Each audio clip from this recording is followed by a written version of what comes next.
হে বন্ধুরা, কেমন আছো? আশা করি সবাই ভালো আছো। আমিও খুব ভালো আছি। চলে এসেছি ছোট্ট একটা ব্লগ নিয়ে। এই যে ইনি হচ্ছেন ছোট্ট আয়ুষী, ভীষণ মিষ্টি একটা মেয়ে।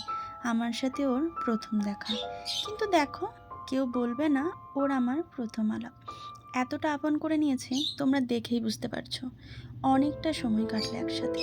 কখন যে সময়টা পেরিয়ে গেল বোঝাই গেল না।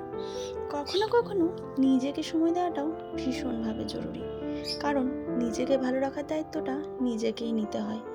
সবাই পাশে থাকার প্রতিশ্রুতি দিলেও পাশে কিন্তু কেউ থাকে না। অন্যজন কি পেয়েছে, কি বলছে, এসব দৃষ্টিপাত না করে নিজের স্বাভাবিক বৃত্তিগুলোকে আমরা মেনে নিয়ে সঙ্গী করেই এগিয়ে চলাই তো হলো জীবন। তো আমি সবসময় নিজেকে খুশি করার চেষ্টা করি। তো পৌঁছে গেছি আমার গন্তব্যে। এবার টাটা বলার পালা আয়ুষীকে। ভীষণ মিস করবো তোকে। অনেক বড় হোক জীবনে, অনেক এগিয়ে যাও। তো জীবনের প্রতিটা অধ্যায় আমাদের আলাদা। কিছু অধ্যায় আমাদের হাসায়, আবার কিছু অধ্যায় আমাদেরকে কাঁদায়। তো সবগুলো মিলেই একটা গল্প তৈরি হয়। তো যে গল্পটা হচ্ছে আমাদের নিজস্ব গল্প। তো চলো, আমি তো চলে এসেছি। দেখা হবে আবার অন্য একটা ব্লগে তোমাদের সাথে খুব তাড়াতাড়ি। তো ততদিন তোমরা খুব ভালো থাকো, সুস্থ থাকো, আর আমিও খুব ভালো থাকো।